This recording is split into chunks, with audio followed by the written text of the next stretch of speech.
Welcome mga boss sa channel natin, Red Crime Philippines. Dito ating sinasalaysay ang mga krimen na hango sa tunay na mga pangyayari. Kung gusto mo ang ganitong mga kwento ay mag-like, subscribe at i-click ang notification bell para wala kayong ma-miss na mga videos natin.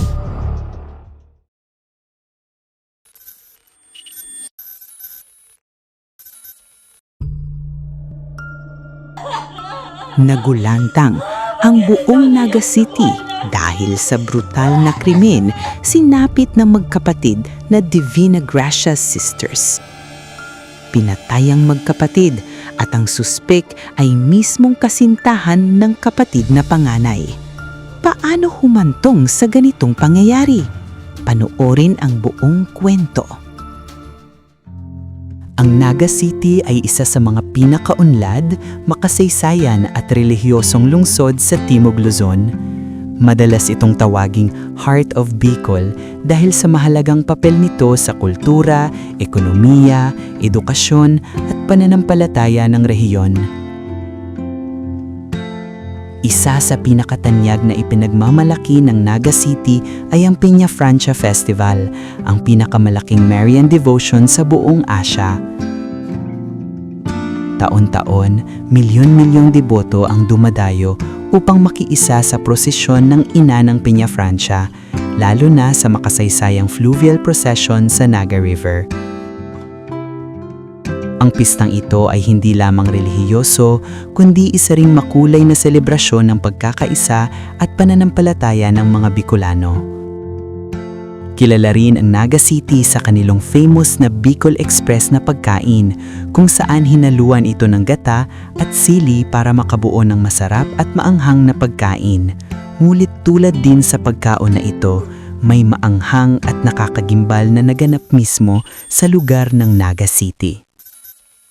Isang magkapatid na babae ang pinaslang sa brutal na pamamaraan at ang salarin ay ang mismong kasintahan ng panganay na kapatid. Ito'y hindi pinagplanuhan na krimen, hindi rin dahil may motibo ang salarin, kundi ito'y isang crime of passion. Ito'y hindi basta-bastang murder case. Ito din ay kwento tungkol sa relasyon, emosyon, at mental health. Ang mga biktima, si Claudette Jane Divina Gracia, 27 years old. Panganay sa magkakapatid, may 2 anak. Siya ay katuwang ng kanilang ina sa pagpapalaki ng kanyang mga kapatid. Dahil sa hirap ng buhay, mas pinili nitong magtrabaho na lamang at tulungan ang kanilang nanay sa mga gastusin sa bahay.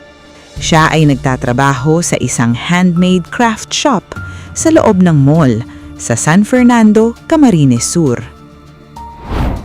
Pangalawang biktima, ang nakababatang kapatid, si Kiela May Divina Gracia, 25 years old, masayahin at may mataas na pangarap sa buhay. Siya ay kasalukuyang estudyante sa Central Bicol State University sa kursong Bachelor of Science in Agriculture at magtatapos na sana sa college sa susunod na taon. Pangarap nitong iahon ang pamilya mula sa kahirapan. Ayon sa mga kapitbahay, sobrang close sila ni Claudette, ang kanyang ate. Nakatira ang magkapatid sa Barangay Cotmo, San Fernando, Camarines Sur. Ang magkapatid na Divina Gracia ay lumaking malapit sa isa't isa at parang kambal na ang turing nito. Sabay silang kumakain, sabay na mamasyal at sabay na nangarap na maiahon ang pamilya mula sa kahirapan. Ang mall na pinapasukan ni Claudette at eskwelahan ni Kiela ay may kalayuan mula sa kanilang bahay, kaya napagpasyahan ng dalawa na mag-dorm na lang para mas makatipid sa gastos at para malapit na lang sa kanilang eskwelahan at pinagtatrabahuan. Pero bukod sa dalawa, ay kasama din nila ang live-in partner ni Claudette, ang salarin sa krimen. Ito'y si Marfe Hufancia. Siya ay isang IT professional, 35 years old, tatay ng 2 anak nila ni Claudette at nakatira sa Barangay Concepcion, Pequeña. December 7, 2025, araw ng linggo. Bandang 6:30 AM ng madaling araw, may isang concerned citizen na nag-report sa kapulisan ng Naga City tungkol sa isang bangkay na natagpuan sa damuhan ng Barangay Concepcion Grande. Agad-agad naman itong pinuntahan ng mga kapulisan upang ikumpirma ang nasabing report. Ayon sa investigasyon ng mga pulis, kinilala ang biktima na si Claudette Jane D. Vinagracia. Nagtamo ng maraming sugat ang biktima sa katawan at leeg. Putol na din ang kanang braso nito. Makalipas ang ilang oras, alauna ng bandang hapon sa mismong dorm na tinutuluyan ng magkapatid na D. Vinagracia, ay natuklasan ang bangkay ni Kiela May D. Vinagracia, ang batang kapatid ni Claudette.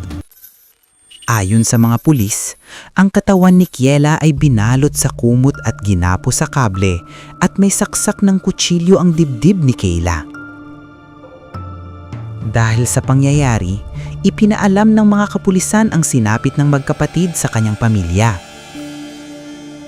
Tumigil ang mundo nang malaman ng mga magulang nila Claudette at Kiela ang nangyari.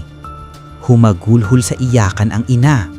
Di mailarawan ang sakit na nararamdaman dahil hindi lang isa ang namatay, kundi ang dalawa niyang anak, ang walang awang pinaslang. Dumagsa ang pakikiniramay sa magkapatid at ramdam ng buong tao ang hinagpis at sakit na dulot sa kanilang pagkawala. Nanawagan ng kanilang ina sa publiko na sumuko na at pagbayaran ng krimeng ginawa. Umangol-ngol ang balita at nabalot ng takot ang buong Naga City dahil sa karumal-dumal na krimen na ito.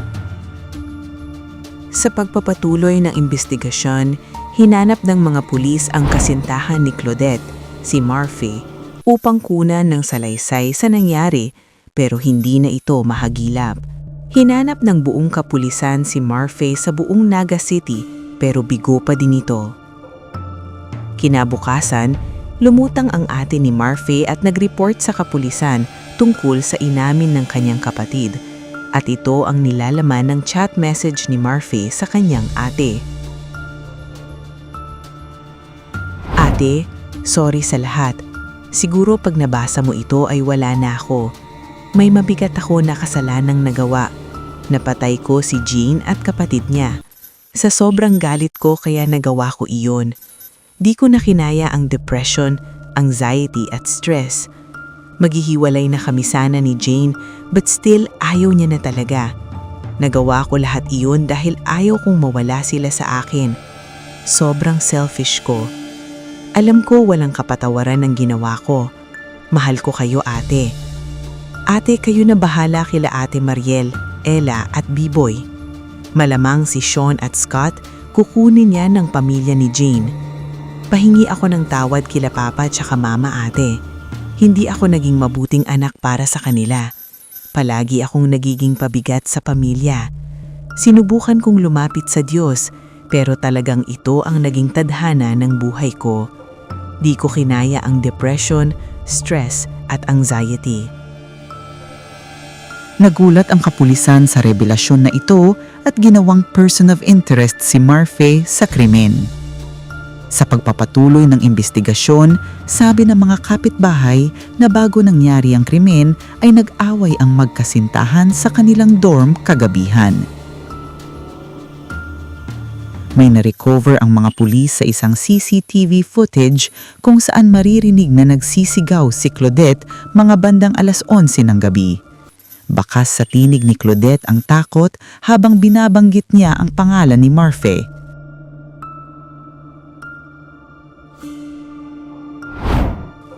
Sa Facebook post din ni Murphy, may huling post itong "It's over" bandang 12:31 ng madaling araw, tanda ng parang meron itong katakot-takot na krimeng ginawa.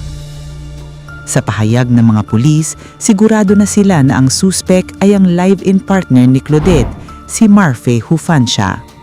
Pero naiwan pa rin ang tanong, bakit pinatay ni Murphy ang magkapatid na D. Vinagracia? Sa pagpapatuloy ng imbestigasyon, posibleng natuklasan ni Claudette na ito palang si Murphy ay pamilyadong tao na bago sila naging magkasintahan. Dahil dito, inutusan ni Claudette ang kapatid na si Kiela na mag-impakin ng mga gamit at sila'y aalis na sa nasabing dorm upang iiwan si Murphy. Nguit sa kasamaang palad at naabutan ni Murphy si Kiela at Claudette na nag-iimpaki at ito marahil ang dahilan na nandilim ang paningin ng lalaki at pinatay ang magkapatid. Isa rin sa mga tinitingnan ng mga pulis ay marahil hinalay ni Murphy ang bunsong kapatid na si Kiela habang nasa dorm nila at dahil sa takot ni Murphy na magsumbong ito sa ate ay pinatay niya si Kiela. Pagtapos ay sinundo ni Murphy si Claudette, ngunit bago pa man makita ni Claudette ang bangkay ng kanyang kapatid ay pinatay agad ni Murphy ito para walang maging saksi sa pangyayari. Dahil dito, mas pinaigting ng mga kapulisan ang paghahanap kay Murphy at hinanap na sa buong Camarines Sur, ngunit kagaya ng dati, bigo pa rin silang makita ang salarin. Ayon sa ama ni Murphy, mabait na bata si Murphy at hindi ito gumagamit ng bawal na gamot. Ngunit, taliwas ito sa mga sinasabi ng mga kapitbahay nila. Ang sabi ay madalas nakikita nila na gumagamit ito ng iligal na gamot.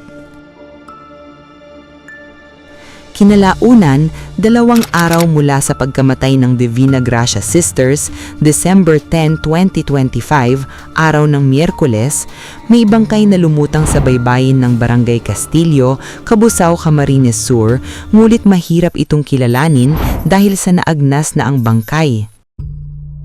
Kinumpirma ng pamilya ni Murphy na ito ang kanilang nawawalang anak dahil sa suot nitong uniform, pustiso at engagement ring. Ang singsing na na-recover ay kapareha ng singsing na suot ni Claudette, ang kanyang kasintahan. Ngunit giit ng pamilya ng magkapatid na Divina Gracia, imposible na hindi na makilala ang bangkay kasi 2 araw pa lang ang nakararaan mula nung pinaslang ang kanilang 2 anak.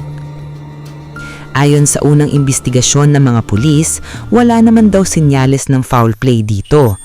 Agad na kinunan ng mga pulis ng DNA sample ang bangkay para masigurado ang pagkakilanlan nito at idinaan sa autopsy ang katawan upang malaman ang dahilan ng pagkamatay ni Murphy. Kinabukasan, kinumpirma ng Cabusao Municipal Police Station na ang bangkay na na-recover ay positibong si Murphy Hanuncia at tuluyang itong ginawang sinirado ang kaso. Ano sa tingin ninyo sa kasong ito? Tuluyan bang nakamit ng pamilya ang hustisya? O ito'y pamamaraan upang ikubli ang salarin? Sa video na ito, nalaman natin kung gaano kadelikado ang isang relasyon kung hindi nakokontrol ang matinding galit at emosyon. Hindi kailanman katanggap-tanggap ang mental health issues upang kumitil ng 2 buhay. Sa naiwang pamilya ng Divina Gracia, naway makapag-move on sila sa buhay at nakamit ang tunay na hustisya. Kung nagustuhan ninyo ang video na ito ay mag-like, comment at subscribe para wala kayong ma-miss na mga videos natin. Hanggang sa susunod na True Crime Stories. Ingat!